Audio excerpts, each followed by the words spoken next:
Bonjour à tous, on se retrouve aujourd'hui pour cette troisième journée au cœur du festival, ici même à Cybèle. Alors on espère pouvoir passer entre les gouttes parce qu'il y a un orage qui est annoncé, mais pour l'instant pas de pluie à l'horizon.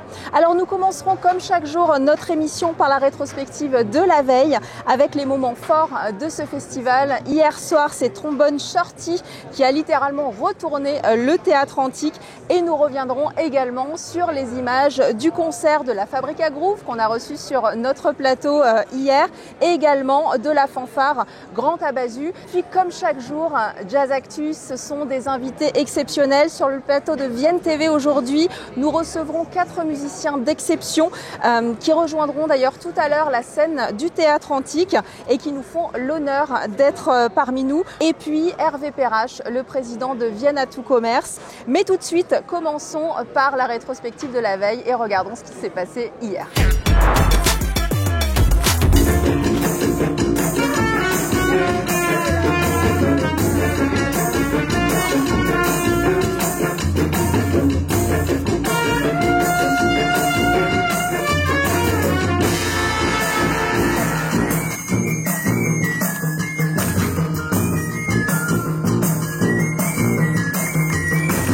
On part du deuxième refrain de Red Star.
Et à présent, sans plus tarder, nous recevons sur le plateau de Vienne TV 4 musiciens d'exception. Alors Vincent Segal, Balaké Sissoko, Vincent Perrani et Émile Parisien, merci à tous les 4 d'être parmi nous. Alors votre histoire ensemble à tous les 4, c'est l'histoire d'une rencontre. Est-ce que vous pouvez nous parler de votre rencontre ? Apparemment, c'est pour Vincent Segal, c'est lui l'initiateur. En fait, cette rencontre, elle vient d'un endroit qui n'est pas si éloigné historiquement, puisque là, on joue au Théâtre Antique de Vienne. Et en fait, on s'est retrouvés pour la première fois à jouer à 4 au Théâtre de Fourvière. Au Nid de Fourvière. Où il y avait une carte blanche qui était organisée. Enfin, on m'avait demandé de faire un salon de musique. Ouais. Et je me suis dit avec qui j'ai envie de jouer particulièrement. Et j'aimais bien le duo de Vincent avec Émile. Et j'ai proposé à Balaké, j'ai dit ouais, on va jouer, mais on va les inviter et on va pas répéter, mais on va juste se rencontrer. C'est ce qui s'est passé, et il se trouve qu'on a tellement aimé ça que le directeur de nos formats a dit oui, j'adorerais que vous enregistriez quelque chose, et c'est ce qui a donné Les Égarés. Super, merci. Alors, vous êtes 4 musiciens du coup qui ont composé ensemble un album, donc l'album Les Égarés. Pourquoi ce titre, Les Égarés ? C'est le titre déjà, c'est un bout du titre d'une composition de Vincent Segal qui s'appelle La chanson des égarés. D'accord. Et on a longuement cherché un titre pour cet album, et on en est venu à proposer ce titre qui correspond bien avec l'image aussi de l'album. C'est une peinture, ouais, de Benjamin Flon. L'image de l'album, vous voulez dire ? L'image de l'album, voilà, qui nous illustre étant presque un petit peu égaré dans une forêt, en train de se rencontrer et jouer ensemble. Et puis je pense que ça correspondait bien à la musique qu'on fait, où en fait on explore un petit peu des chemins dans tous les sens, ouais, en s'égarant un petit peu et en se retrouvant, et voilà. D'accord, donc c'est ça finalement le lien avec votre musique. Il y a de l'improvisation aussi dans vos prestations ? Il y a beaucoup d'improvisation. Après, il y a des morceaux qui sont comme des prétextes en fait. Mais l'idée première, de toute façon, c'est toujours de raconter des histoires. Et l'idée aussi pour nous, c'est de pouvoir raconter ces histoires de plein de manières différentes à travers l'improvisation. Et ça permet aussi même de se rencontrer, de faire des concerts qui sont à chaque fois très différents. Et nous, d'être toujours en quête de on ne sait pas, mais en tout cas, on cherche toujours en fait, voilà. Ok. Et alors, vous êtes ces deux duos finalement qui se sont rencontrés, qui composent aujourd'hui ensemble. Comment vous vous sentez en commun? Comment vous co-créez ensemble justement cette musique? Je dirais qu'en effet, c'est la rencontre de deux duos au départ. En fait, et finalement, je pense qu'on se considère aujourd'hui comme une seule unité. Et c'est vraiment collégial comme façon de procéder. Tout le monde amène des morceaux de ses inspirations, de compositions ou de choses qu'il a envie d'essayer de jouer. Et tout le monde participe à l'arrangement en direct, on va dire souvent, des propositions. Et donc c'est vraiment quelque chose qui se fait, une belle complémentarité, qui se fait tous ensemble, complémentaires, avec les expériences et de chacun, quoi. Et ça se passe très bien. C'est une belle démocratie. Alors pour certains, vous êtes habitués au Festival Jazz à Vienne, je pense à Vincent Perani notamment. Qu'est-ce que ça représente pour vous ce soir, parce que vous allez vous produire au Théâtre Antique ce soir, qu'est-ce que ça représente pour tous les quatre d'être là sur ce festival? Ouais. Tu sens pas un peu? Un tout petit peu. Voilà. Bon, pour moi c'est très important parce que là c'est un festival aussi qui est très connu. Même là j'ai en train de venir. Il y a mes amis qui me disent que ouais, c'est Jazz à Vienne, c'est très connu ça, tout. Donc pour moi, c'est quelque chose qui nous fait plaisir aussi vraiment de partager avec les différents publics. Voilà. Et alors à quoi peut s'attendre votre public ce soir? À un concert des Égarés. En fait, quand on joue, c'est comme si vous racontez une histoire à un enfant ou si vous faites une recette de cuisine sans lire un menu ou sans lire un livre. Et les gens doivent sentir ça, et ils le sentent de toute façon. C'est-à-dire quand on joue, on part mais on ne sait pas où on va vraiment arriver. C'est pour ça que les Égarés finalement c'est pas mal. Et ce que j'aime c'est qu'il y a quand même il y a un fil conducteur comme quand on raconte une histoire, vraiment les petits enfants, parce que sinon ils vont justement pas écouter. Mais tout peut arriver, c'est-à-dire on n'est pas à lire des mots. Et c'est ça qui est très important parce que Balaké a une grande liberté de jeu à la kora. Il est très fort pour à chaque fois faire des choses qu'on n'a jamais entendues. Et c'est ce que j'adore. Et le reste, tout est assez... Là vous entendez les timbales. Ouais, voilà. C'est une timbales, interview. On peut pas parler quand il y a les timbales. Interview pendant la balance des percussions. On est au cœur de Civel, c'est vrai qu'on est au cœur du festival. Il n'y a pas de percussion dans les Égarés. C'est parce que comme ça, on peut vraiment être cool. Voilà. Là, c'est pour cela qu'il n'y a pas de parking pour s'égarer. C'est une blague. Alors pour terminer, quelques mots sur votre actualité. Quelques mots sur votre actualité, qu'est-ce que vous pouvez nous dire? On va beaucoup voyager. Ok. Et ça continue. Que ça continue. Un été assez actif pour les Égarés, dans le sens où on a pas mal de concerts dans pas mal de jolis festivals en France et même à l'étranger, en Europe pour le moment. Et puis après ce quartet, ce quatuor peut-être va se balader presque dans le monde entier. On a des tournées aux États-Unis, en Europe, en Angleterre. Enfin bon voilà, il y a pas mal de. C'est une année 2024 et 2025 assez intense pour les Égarés. Merci, en tout cas on aura plaisir à vous suivre. On vous souhaite un très bon concert ce soir. Merci d'avoir été parmi nous. Bon été. Merci à vous. Alors, durant cette quinzaine festive, la ville de Vienne s'accorde aussi au rythme du festival. Chaque jour, des concerts, concerts, pas uniquement à Cybèle, des concerts sont joués dans les rues de Vienne, dans les églises, dans les musées, et nos équipes sont allées à la rencontre de ces représentations qui rythment également le festival tout au long de cette quinzaine. C'est le moment de notre reportage et on se retrouve juste après avec notre deuxième invité.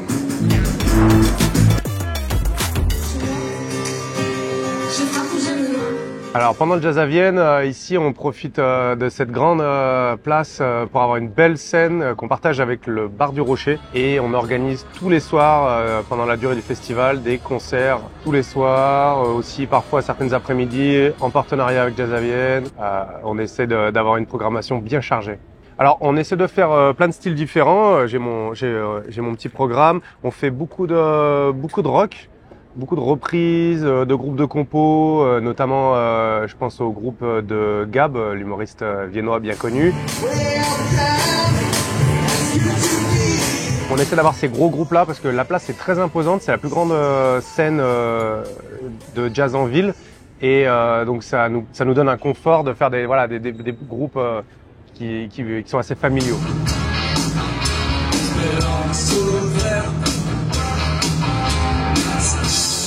Alors Jazz en Ville, c'est un programme qui vient s'ajouter au nôtre et qui est fait par Jazz à Vienne, notamment avec Nathanaël, qui est un ami, qui nous ajoute sur certaines après-midi quelques dates en plus de leur programmation, notamment le Gros Tadzik, qui est un copain bien branché hip-hop. Ça, c'est une des couleurs du BHV. Ça sera le 4 juillet. Dimanche, demain, il y a la journée marathon organisée par Jazz à Vienne. Donc, on a essayé de jouer le jeu. Il y a il y a un spectacle jeunes enfants sur le parvis de la mairie à 16h30. Nous, ensuite, à 18h, on fait venir le conservatoire Givor qui vient avec une chorale pour faire un concert à 18h. Et ensuite, on enchaîne sur aussi notre concert traditionnel à 20h. De rock'n'roll. Jazz à Vienne, c'est le temps fort de l'année, c'est le moment où tout le monde se réunit, on croise plein de monde et qui est très très agréable. Et oui, c'est le temps fort de l'année. De retour ici à Cybèle pour recevoir notre deuxième invité, Hervé Perrache. Bonsoir. Vous êtes commerçant et président de Vienne à tout commerce, partenaire du festival Jazz à Vienne. Alors merci encore d'être avec nous ce soir. Alors vous succédez en tant que président de Vienne à tout commerce à Corinne Paris, qui reste présidente d'honneur de l'association qu'on avait reçue l'année dernière sur ce même plateau. Alors tout d'abord, pouvez-vous nous expliquer en quoi consiste Vienne à tout commerce pour celles et ceux qui ne connaissent pas encore votre association? C'est une association qui regroupe actuellement 180 commerçants, prestataires de services, artisans du bassin viennois. L'unité, c'est la force, plus on est fou, plus on rigole, et donc on fait des animations tout au long de l'année et des partenariats avec Jazz à Vienne et d'autres manifestations locales. On essaye toujours de renforcer le commerce local avec notre monnaie locale, le chèque Vienne à tout commerce, qui est bonifié à certains moments de l'année pour l'achat. On bonifie de 20% avec un plafond bien sûr. Et nous essayons d'animer un petit peu la ville tout au long de l'année. Oui. Alors parlez-nous un petit peu de ces animations qui ont lieu pendant le festival Jazz à Vienne. Donc là on a un concours qui s'arrête ce soir et qui a commencé il y a une semaine et demie. Donc c'est les clients viennent prendre un petit bulletin chez 24 commerçants qui ont participé à la manifestation, qui ont des vitrines décorées. 3 petits coups de tampon de chaque commerçant, on remplit et il y a un tirage au sort pour gagner des places pour la soirée cubaine et pour la soirée hip-hop. D'accord. Voilà. Okay, Donc 10 places pour la soirée hip-hop et 6 places pour la soirée cubaine. Bien. Le tirage au sort, c'est le 2 juillet. Très bien. Et chaque gagnant gagne 2 places. 2 places, ok. Alors, on a parlé de votre association, on est là en plein cœur du festival. Si on parle un petit peu d'économie, quelle influence va avoir le festival Jazz à Vienne, un événement comme celui-ci, justement sur l'économie locale pour nos commerçants? Donc là, depuis le début du festival, cette année, on voit un grand nombre de festivaliers arriver autour de 16h, déambuler dans les rues de Vienne. Ça fait longtemps qu'on n'avait pas vu ça, depuis le Covid, on va dire. Donc ça fait plaisir, ils consomment. Samuel Rebillier nous a mis à disposition une conciergerie. Donc les festivaliers peuvent acheter. Il y a une conciergerie au jardin de Cybèle. Comme ça, après, ils vont au spectacle tranquillement sans leur paquet et ils les récupèrent en sortant. Donc c'est un échange entre Jazz à Vienne, les commerçants, on en discute. Ça ne se fait pas tout seul. On a beaucoup de réunions en amont, mais cette année, on a mis ça au point et apparemment, ça fonctionne pas trop mal. C'est en tout cas très pratique effectivement pour les festivaliers qui profitent en même temps de cette galerie marchande à ciel ouvert qu'est Vienne. On peut les inciter à acheter et leur dire vous inquiétez pas, vous pouvez mettre ça en sécurité et vous récupérez après le festival. Ce qui était un frein auparavant. Bien, merci pour ça. Et je crois que vous affectionnez particulièrement le festival Jazz à Vienne. J'ai envie de vous demander quel est votre meilleur souvenir du festival. Alors, mon meilleur souvenir, ça a été Stevie Wonder. Ça devait être en 2013 et c'était un 14 juillet. Et après, on a eu un moment magnifique avec Deluxe. La première fois qu'ils sont passés, c'était un ovni dans le festival, personne ne les connaissait. Et moi-même, premier, j'ai pris des places sans regarder auparavant sur YouTube ce que c'était exactement. Et on m'a dit, prends-les, tu verras, c'est très bien. Cette personne les avait vus avec ses bains l'année d'avant. Et vraiment, on a vraiment passé une très très bonne soirée à ce moment-là, ça devait être 2019. Et après, on a commencé avec l'ouverture avec Ibrahim Malouf, donc une très belle soirée cette année. Ouais. Ça va continuer. Ça va continuer, j'en suis certaine. Est-ce que vous avez une anecdote à nous partager sur le festival Jazz à Vienne ? Alors, les anecdotes, on en a beaucoup. Après, il a fallu qu'on dépanne certains musiciens très rapidement en lunetterie un vendredi après-midi parce que le brave monsieur avait un concert le soir. Donc on a retaillé ses verres, on a livré les lunettes à la pyramide. Enfin bon, bref, il est arrivé sur scène, il avait ses lunettes, il était dépanné, il pouvait voir ses partitions et on a fait ça très rapidement. Super, merci. Alors, nous sommes au tout début du festival, 3e jour de ce festival. Si vous aviez un mot à donner, à dire à nos téléspectateurs pour les inciter à se rendre sur ce festival, ça serait quoi selon vous ? Le seul mot, c'est vous pouvez y aller. Vraiment, l'édition 2024, là, on voit quand même une très grosse fréquentation sur les trois premières journées, jeudi, vendredi, samedi. Là, on voit en centre-ville, ça trafique, il y a du monde, ça déambule dans les rues, ça fait plaisir à voir.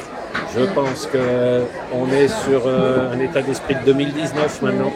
On a oublié ce qui s'était passé et on peut y aller en toute sécurité. Et vraiment, ça fait du bien. Bon, c'est super. Allez-y, ça vous change les idées. Et comme ça, vous avez la banane. Exactement. Et on peut le constater ici à Cybèle. Malgré le temps. Malgré le temps, on va essayer de passer à travers les gouttes ce soir. On a quand même, je pense, une grosse fréquentation sur les premiers jours. Ce qui inaugure une bonne fréquentation sur l'ensemble du festival, je pense.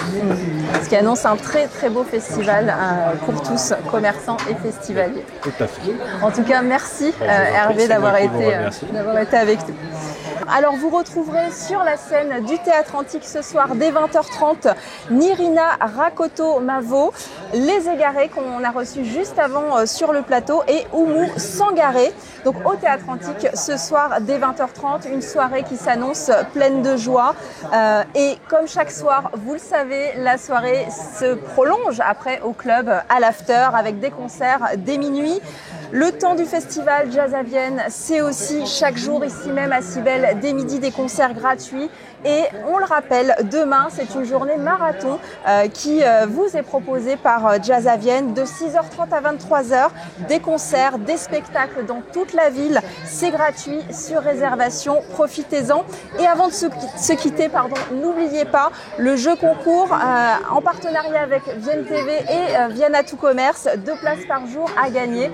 Pour gagner au tirage au sort, rien de plus simple, vous vous abonnez sur la page Facebook de Vienne TV, vous likez, vous commentez l'émission du jour et vous multipliez vos chances de gagner. Sur ce, je vous souhaite une très bonne soirée et on vous dit à demain pour une nouvelle quotidienne.